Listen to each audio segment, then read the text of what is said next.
اندوز کرنے کے بعد جو ہے وہ جب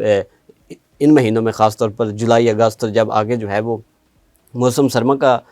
جو ہے وہ سیزن آتا ہے تو اس میں شارٹیج آ جاتی ہے کمی میں، اور اس کی وجہ یہ ہوتی ہے کہ وہ اپنی من مانی جو قیمتیں ہیں وہ وصول کرنا چاہتے ہیں۔ ایک مڈل مین جو ہے پرائیویٹ سیکٹر جو ہے وہ گندم کو ذخیرہ کرتا ہے، اور جب شارٹیج ہوتی ہے تو پھر وہ قیمتیں بڑھاتے ہیں۔ جب قیمتیں بڑھتی ہیں تو اس میں گورنمنٹ پھر کچھ نہیں کر سکتی۔ اب بھی معاملہ یہی بنا کہ ممکنہ طور پر انہوں نے کہا کہ اگر گندم کی قلت پیدا ہو گئی اور اس وقت جو گندم یا آٹے کا جو ریٹ ہے وہ بہت زیادہ ہے، تو اس کو کم کرنے کے لیے ہمیں گندم امپورٹ کرنی پڑے گی۔ اب یہ ایک ایسا ایشو بن چکا ہے، اور ہم دیکھ رہے ہیں کہ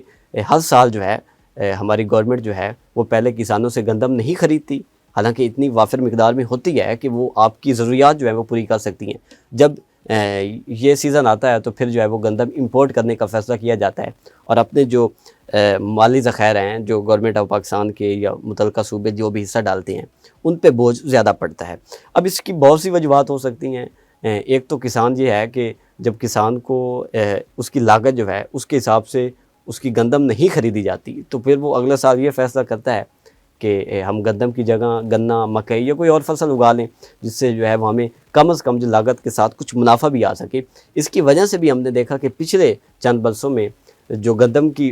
جو ہے وہ بونا ہے وہ کم ہوا، اور جس کی وجہ سے جو ہے وہ گندم اس طرح سے پیدا بھی نہیں ہو رہی اور خریدی بھی نہیں جا رہی گورنمنٹ کی طرف سے، جس کی وجہ سے گندم امپورٹ بھی کرنی پڑتی ہے۔ دوسری یہ ہے کہ ہم نے دیکھا کہ ناقص پالیسیاں بھی ہوتی ہیں گورنمنٹ کی طرف سے، اور اس کی وجہ یہی ہوتی ہے کہ آئی ایم ایف کی یہ شرط ہے کہ آپ نے گندم سرکاری سطح پر نہیں خریدنی۔ اب سرکاری سطح پر نہیں خریدنی تو اس کا مطلب ہے کہ کسان سے جو گندم ہے وہ پرائیویٹ سیکٹر خریدے گا، وہ اس کو ذخیرہ کرے گا اپنے گوداموں میں، اور پھر من مانی قیمتوں میں جو آٹا ہے وہ فروخت کرے گا۔ اس پہ جو ہے وہ ہم دیکھتے ہیں کہ کسان جو ہے وہ ڈسکریج بھی ہوتے ہیں، وہ گندم کم بھی اگاتے ہیں، اور اس کے علاوہ مارکیٹ میں جو گندم کی شارٹیج ہے یا قیمتوں میں جو اضافہ ہے وہ بھی ہمیں دیکھنے میں آتا ہے۔ اب یہ تنازع جو ہے وہ بظاہر تو یہی لگ رہا ہے کہ تقریباً یہ حل ہو چکا، لیکن ایشو پھر بھی وہیں کھڑا ہے۔ سوال وہی ہے کہ اگر پاکستان میں پنجاب اور سندھ اتنی گندم پیدا کر سکتے ہیں کہ وہ آپ کی ضروریات پوری کرنے کے لیے کافی ہے، تو پھر گندم امپورٹ کرنے کا فیصلہ کیوں کیا جاتا ہے؟ کیا گورنمنٹ جو ہے وہ ایک خاص طبقے کو، ایک پرائیویٹ سیکٹر کو، یا ان مالکان کو، گوداموں کے مالکان کو جو گندم خریدتے ہیں ان کی جیبیں بھرنے کے لیے یہ سب کچھ کرتی ہے کہ آپ گندم خریدیں، اپنی من مانی قیمتوں سے جو ہے وہ کسانوں سے کم ریٹس پر گندم خریدیں، پھر اس کو ذخیرہ کریں، اور جب مارکیٹ میں شارٹیج آئے تو پھر آپ ان کے ریٹس بڑھا دیں؟ اس میں جو ہے وہ بہت سے سوالات اٹھائے جاتے رہے ہیں، بہت سی تنقید بھی کی جاتی رہی ہے، خاص طور پر کسانوں کی طرف سے، میڈیا سے بھی، کہ آپ جو ہے وہ اس نظام کو کیوں نہیں بہتر کرتے؟ مارکیٹ کا یہ جو نظام ہے یہ یقیناً بہتر ہونے کی ضرورت ہے۔ اب یہ معاملہ تقریباً جو ہے وہ حل ہو چکا ہے کہ ہم اتنی گندم خریدیں گے، جتنا وعدہ کیا گیا تھا اس سے پیچھے ضرور ہٹیں، اور ایک فگر دیا ہے کہ ہم اتنی گندم خریدیں گے، اور یہ اطلاعات یہی ہیں کہ جو وزیر خارجہ ہیں اسحاق ڈار، ان کے جو ہے وہ آپ کہہ لیں کہ آرڈرز پہ یا ان کے کہنے پہ یہ جو ہے فیصلہ کیا گیا ہے کہ ہم اتنی گندم امپورٹ کر لیں گے۔ اس میں ایک منصوبہ جو ہے وہ سستی روٹی منصوبہ جو ہے وہ اس وقت خاص طور پر اگر ہم پنجاب میں بات کریں تو 14 سے 16 روپے کی جو روٹی ہے وہ ایک منصوبہ لایا گیا تھا جب سے یہ مریم نواز وزیر اعلیٰ بنی ہے، کہ روٹی جو ہے اس کی قیمت اتنی ہوگی۔ اس میں بھی ابھی اضافہ ہو رہا ہے، اور بعض جگہوں پہ جو روٹی ہے وہ تقریباً 20 روپے بھی فروخت ہو رہی ہے، لیکن اس منصوبے پر بہت زیادہ ایفیکٹ پڑے گا۔ ظاہر سی بات ہے، جب تندور مالکان جو ہیں وہ کافی اس پہ احتجاج بھی کرتے ہیں، اس پالیسیز پہ کرٹیسائز بھی کرتے ہیں کہ جب ہمیں گندم اس ریٹ پہ نہیں ملتی، اور ہم جو ہے وہ ہمیں کہا جاتا ہے کہ روٹی آپ اس ریٹ پہ فروخت کریں، تو وہ ہمارے لیے جو ہے وہ ہم افورڈ نہیں کر سکتے، جس کی وجہ سے گورنمنٹ کو یہ دیکھنا چاہیے کہ وہ گندم جو ہے وہ اتنی وافر مقدار میں ضرور ہونی چاہیے کہ جو آپ کی ضروریات پوری کر سکے، اور جو گورنمنٹ کی طرف سے سپورٹ پرائس ہوتی ہے اس پہ پورا اترے، اور اسی حساب سے جو ہے وہ ہم روٹی بھی جو گورنمنٹ کی یہ جو سستی روٹی منصوبہ ہے 14 سے 16 روپے، اس کے مطابق تاکہ ہم فروخت کر سکیں۔ اب کمیٹی کا جو ہے وہ چوتھا اجلاس ہونا ہے اسی رواں ہفتے، اور اس میں چیزیں جو ہیں وہ اب فائنلائز ہوں گی کہ گندم جو صوبوں کی طرف سے کہا گیا ہے، خاص طور پر پنجاب اور سندھ نے جو اس میں ڈیڈ لاک کریٹ کیا کہ وہ معاملہ کہاں تک پہنچا ہے، کتنی گندم امپورٹ کی جا رہی ہے۔ لیکن سوال وہی ہے کہ امپورٹ کرنے کی نوبت کیوں آتی ہے؟ کسانوں سے اگر اتنی گندم خرید لی جائے، اور یا ان کو اتنا انکریج کیا جائے کہ وہ اتنی گندم جو ہے وہ اگائیں، تو ملکی ضروریات جو ہیں وہ پوری ہو سکتی ہیں۔ اجازت دیجیے، اللہ حافظ۔